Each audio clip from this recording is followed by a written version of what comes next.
Saya membacanya ini. Sepertinya ini adalah dua, pembayaran terhadap gagalnya reklamasi yang digagalkan oleh Anies sehingga diganti ini karena dia nggak bisa sentuh lagi. Nah, yang kedua, sepertinya ada kaitannya juga dengan agenda politik yang baru selesai. Gitu. Jadi kita harus baca secara bahwa ini ada agenda besar di balik ini yang ingin merampok negara untuk menyogok rakyat, untuk berkuasa secara politik, tapi rakyat yang dibikin menderita.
Ratusan bangunan di Pulau D hasil reklamasi Teluk Jakarta disegel pemerintah Provinsi DKI Jakarta. Alasannya, ratusan bangunan ini ternyata belum mengantongi izin mendirikan bangunan. Penyegelan yang dipimpin langsung oleh Gubernur DKI Jakarta, Anies Baswedan ini pun terpaksa dilakukan guna menghentikan proses pembangunan hingga sang pengembang memenuhi aturan. Tak hanya menyegel Pulau D, Anies Baswedan juga menghentikan kegiatan yang ada di Pulau C dan Pulau D. Saya meminta kepada semuanya di dalam melakukan kegiatan pembangunan ikuti peraturan, ikuti ketentuan, jangan dibalik. Jangan membangun dahulu baru mengurus izin, tapi pastikan ada izin dulu, semuanya sesuai dengan tata kelola yang ada. Karena kenapa saya datang ke sini, karena saya ingin lihat langsung. Selama ini hanya lihat dari gambar, lihat dari udara, tapi tidak pernah melihat langsung sebuah lahan yang luasnya lebih dari 320 hektar di pesisir Jakarta, dan itu sebabnya saya mau lihat sendiri, lihat langsung di sini. Kalau penyegelannya bisa dikerjakan oleh siapa saja. Republik ini harus berwibawa di mata semua. Jangan sampai Republik ini kendor, longgar, dan justru takluk melihat pembangunan seperti ini dilakukan tanpa izin yang benar. Itu mengganggu kewibawaan negara. Satu kata tentang apa yang dilakukan oleh Anies Baswedan ketika menutup Pulau D. Good job. Good job. Yes. Sudah melihat aturan-aturan yang tidak dijalankan dengan benar, dengan seksama, lalu melihat di lapangan 312 hektar hamparan tanah di situ. Dan saya katakan itu tanah kita, itu air kita. Ini tanah air kita. Dan perasaan itu rasanya luar biasa, besar sekali. Ini PR yang harus kita tuntaskan. Kenapa? Karena kita berkepentingan sekali. Ini adalah ibu kota, dan di depan ibu kota ada sebuah wilayah baru yang ukurannya besar, yang tata kelola perizinannya banyak masalah. Karenanya saya malah merasa yakin bahwa ini harus tuntaskan untuk kepentingan bangsa kita. Pesan yang kita tangkap, gubernur terpilih agak resisten dengan ya, kalau dia resisten, dia lihat aja. Silakan aja dia tunjukkan resistensinya di mana. Saya nggak ada urusan. Tapi jangan bilang-bilang terima macam-macam sama saya kejar siapapun dia. Kalau mau duduk lihat baik-baik. Jangan aneh-aneh. Ya, siapapun dia. Ya. Tanggapan Anda, Pak Gubernur? Insya Allah saya akan terus dan tetap pegang aturan-aturan yang ada. Terus. Justru karena kita menggunakan aturan itulah maka kita menertibkan. Keputusan apa? Ya, yang tadi dirujuk keputusan era Pak Harto. Namanya Kepres nomor 52 tahun 95. Jelas sekali, pasal 4 ini dikatakan di situ bahwa wewenang tanggung jawab reklamasi Pantura di tangan gubernur. Jelas tuh. Akan head to head kah Pemprov DKI dengan pemerintah pusat? Kita pakai aturan saja. Siapa yang sebenarnya memiliki tanggung jawab untuk reklamasi? Itu nomor satu. Karena yang menentukan jalan apa tidak adalah yang memegang mandat itu. Oke. Siapa yang memegang mandat itu? Menurut Perpres yang tadi dirujuk, yang memegang mandat adalah gubernur. Dan gubernur harus membentuk badan pelaksana. Hari ini tidak ada badan pelaksana itu. Baik. Jadi sekarang ini ketika berjalan, apakah ada kerjasama dan pelaksana? Tidak ada. Perdanya mengatur. Oke. Jadi badan pelaksana itu sudah dibubarkan tahun 2009. Karena itulah kemudian Anda menarik raperda yang sudah masuk ke DPRD. Betul. Dan kemudian Anda berkirim surat ke BPN meminta agar HGB dibatalkan. Ya. Nah, jadi rakyat di sana mau ngapain? Nah, sekarang saya bicara detail apa yang terjadi di lapangan. Modus-modus yang dilakukan, satu itu membujuk. Setelah terbujuk, maka dia dikasih DP 20%. Surat-surat sudah diambil. Setelah diambil surat-surat, diurut macam itu jalan. Nah, bagi yang tidak mau, itu berbagai modus dilakukan. Nah, modus dilakukan itu bekerja sama dengan aparat untuk mengkriminalisasi orang yang tidak mau itu dengan berbagai cara. Ada tetangga saya cerita dia punya lahan 17 hektar, dia hanya mau menjual 5 hektar. Karena pemilik PSN ini inginkan semua, maka besoknya dipanggil, disidik oleh polisi bahwa surat-surat kamu nggak resmi apa segala macam-macam. Akhirnya dia lepaskan semua. Nah, lucunya setelah lepas, yang menyidik itu datang ke rumah juga minta bagian. Betapa rusaknya negeri ini. Nah, bagi yang tidak mau lagi, maka dia umpamanya sawah, dia bebaskan yang dekat irigasi, ditimbun irigasi, maka dia nggak bisa lagi diolah. Nah, ada juga yang bandel-bandel ditimbun aja sekitarnya. Jadi secara fisik di sana, kalau nggak mau maka pasti tersiksa secara hukum dan tersiksa secara secara fasilitas. Yang menariknya, pengembang ini tahu semua. Ini tanahnya saya duduk sekian, ini tanahnya dia tahu semua karena BPN ikut. Pasti. Nah, jadi saya katakan begini, Pak. Tadi Bapak ini kan, jadi Jokowi ini betul-betul meninggalkan ketidakadilan di depan mata. Pak Yusuf, Pak BW, Pak Refli Harun, ini hanya 2 jam dari istana loh. 2 jam dari perjalanan dari istana, 1,5 jam dari gedung DPR. Rakyat terusir. Nah, kita tahu. Nah, Mau kan dikenal itu Cina Benteng kan? Ya kan? Daerah Mau, itu Cina. Cina Benteng. Mereka sudah terusir semua. Kita tidak tahu mau seperti. Nah, kalau dulu masyarakat Betawi terusir, itu kan dengan harga pasar. Ini kan diusir. Diusir. Nah, jadi saya beberapa orang mengingatkan ini berat menghadapi, saya bilang nggak bisa. Ini nggak bisa kita biarkan. Jadi terima kasih Pak Yusuf Mata, Pak BW, Pak Refli Harun mengangkat ini, karena saya berharap pemerintahan baru ini berani menghentikan ketidakadilan seperti ini. Berani menghentikan ketidakadilan ini, dan saya pikir ini salah satu uji nyali terhadap Prabowo. Uji nyalinya dia, beranikah dia menegakkan keadilan yang ada di sekitar ibu kota.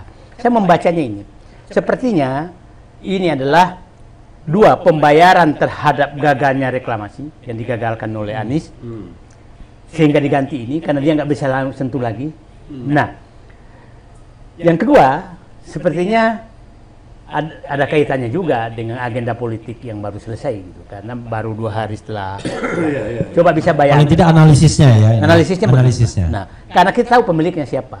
Nah, tapi yang menarik bahwa saya tahu siapa sih menteri yang paling ngotot terus konferensi pers ini, kan Menko Perekonomian kan, Airlangga kan, ya kan Pak. Terus siapa staf khususnya dia? Kita tahu kan, bekas pejabat Bupati Tangerang kan. Bukan. Nah, siapa? Yang kita dengar orang ini ingin sekali maju jadi gubernur DKI. Dan kita tahu penguasa DKI siapa kan. Nah, Jadi kita harus baca secara bahwa ini ada agenda besar di balik ini yang ingin merampok negara untuk menyogok rakyat, untuk berkuasa secara politik, tapi rakyat yang dibikin menderita. Pak Yusuf bisa bayangkan berapa keuntungan diperoleh. Nah, pengacara Agung Sedayu menyatakan bahwa ini normal karena dia investasi 40 triliun. Itu bahaya sekali angka itu, karena berarti dia harus mencari memeras rakyat sebesar 40 triliun untuk menutup investasinya. Itu bahaya sekali angka itu yang apakah betul 40 triliun? Nah, ngapain kamu investasi 40 triliun dengan memeras rakyat gitu kan? Nah, tadi Pak Yusuf mengatakan kira-kira apa yang dilakukan menurut saya? Kalau saya Prabowo kalau menunjukkan bahwa dia memang seorang patriot, hentikan ini, tegakkan keadilan di sana, bahwa itu proyek swasta, silahkan swasta bernegosiasi dengan rakyat kalau mau lepaskan tanahnya. Nah, kalau nggak mau ya jangan dipaksa dong. Nah, gitu. Nah, itu kira-kira menurut saya yang perlu dilakukan. Tapi ini memang pangkal mulanya adalah penetapan status sebagai PSN itu.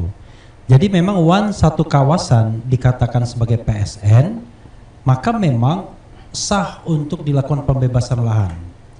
Dan memang harga tidak bisa independently ditentukan oleh pemilik lahan. Memang ada negosiasi antara yang memiliki izin untuk membuat proyek tersebut, pemenang tender lah kira-kira, dengan bukan izin, bukan pemenang tender loh, negara dengan pemilik lahan, dilakukan appraisal seperti saya katakan tadi. Jadi kalau misalnya dalam konteks ini sebenarnya bukan memeras rakyat, ya kan, tetapi dia melakukan investasi masa depan dengan harga yang murah. Yang tadinya harga tanah itu barangkali 200, 500, bahkan 1 juta, 2 juta, dia bisa take over dengan harga 50.000 dan itu pun dibiayai oleh negara karena PSN. Jadi PSN-nya itu yang sebenarnya yang berbahaya itu. Tapi begini Mas, ini jangan sampai publik salah paham. Ini PSN swasta. Jadi sama sekali nggak ada uang negara. Nggak ada uang negara. Swasta. Yang justru saya mempertanyakan ada nggak PSN swasta ya itu? Itulah anehnya. Sekarang yang saya pahami adalah proyek strategis nasional itu adalah kepentingan negara. Kalau PSN swasta yang menjalankan swasta. Nah, kalau menjalankan swasta wajar Mas, karena itu biasanya gini, sebuah kawasan setelah ditetapkan sebagai PSN itu ditender biasanya. Ada tendernya. Tapi biasanya memang contoh misalnya jalan tol yang paling gampang. Jalan tol itu ada dua, ada yang PSN, ada yang non PSN. Kalau dia PSN, kenapa orang mau masukkan ke PSN? Karena tanahnya akan dibebaskan oleh negara. Tetapi kalau non PSN, tanahnya tidak dibebaskan oleh negara, makanya orang mau PSN semua. Nah, kalau tanahnya dibebaskan negara, tidak hanya soal kepastian bahwa tanah itu pasti bebas, tapi harganya bisa ditekan. Tidak lagi berlaku negosiasi di pasar, tapi appraisal. Nah, ketika dikatakan harga ini PSN swasta, saya agak aneh. Karena memang waktu misalnya pembangunan jalan tol, uangnya dari negara, tetapi itu tidak langsung negara yang keluarkan uang, karena negara nggak punya uang. Jadi yang mengeluarkan uang itu pengembangnya, tetapi itu sebagai utang.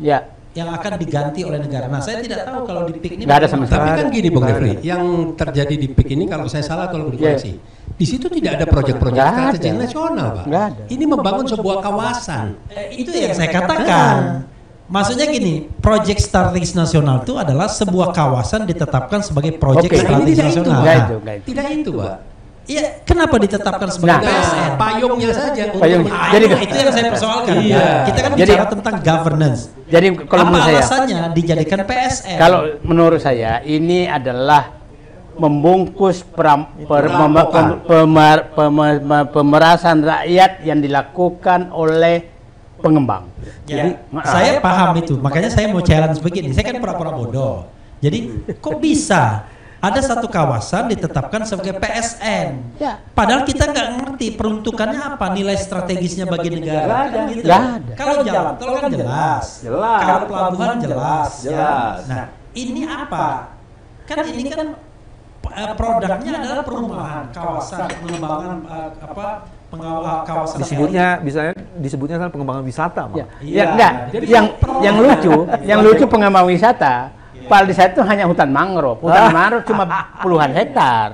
Jadi tadi kan itu yang jadi masalah. Jadi bungkus-bungkus. Jadi biar masyarakat tahu bahwa penetapan PSN inilah pangkal persoalannya. Sekarang pertanyaannya, siapa yang berwenang menetapkan sebuah kawasan, sebuah proyek jadi PSN? Nah, di situlah sumber. Yes. Itu tadi saya sebut. Semuanya ini adalah state capture and strategic corruption. Jadi itu kita bungkus semuanya itu. Caranya yang tadi dilakukanlah penyelundupan hukum. Disebut PSN, tapi kemudian seluruh modalnya dari swasta dan diberikan keleluasaan pada swasta dengan kekuasaan dari negara itu melakukan semua hal yang bisa mempercepat proses itu. Pak Mas Bambang, setelah ditetapkan PSN, langsung itu semua plang udah muncul. Udah muncul. Yang itu tadi yang sedih sekali saya. Ini kantor pembebasan lahan untuk proyek ini didukung oleh Abdesi. Saya dari Daeng itu saya menyebut ada 3 hal muncul. Bagian pertama adalah penetapan harga itu. Karena PBB-nya di tahun-tahun sebelumnya dan pemberian harganya di tahun 2007 kan tadi itu udah 200.000, 300.000 harga pasar. Harga pasarnya. Harga PBB-nya 15. Ya, tapi jadi NJOP-nya. Jadi 20 kali lipat dari NJOP. Betul. Nah, sekarang Mas Bambang yang terjadi itu NJOP dinaikkan mendekati 50.000. Akhirnya rakyat nggak mampu bayar pajaknya. Nah, tapi Bang Daeng itu sebelumnya itu PBB-nya itu sudah di atas 150.000. Enggak pernah. Betul, begini Mas Bambang. Belum pernah. Di sebelum itu kalau saya baca di media ya. Enggak, belum pernah. Oke, kalau belum pernah terjadi penurunan kan sebenarnya harga PBB itu. Jadi begini, itu kan yang dikatakan pengacaranya saudara teman kita Haris Asar bahwa dia tidak pernah membeli tidak pernah membeli di bawah NJOP. Waduh, NJOP itu kecil Nah, sekali. dia nggak tahu bahwa NJOP itu adalah bukan harga. Nah, bukan harga. Itu kan yang untuk NJOP kan penguasa, maunya dia. Nah, kalau NJOP itu kadang-kadang cuma 1/10 dari betul harga pasar.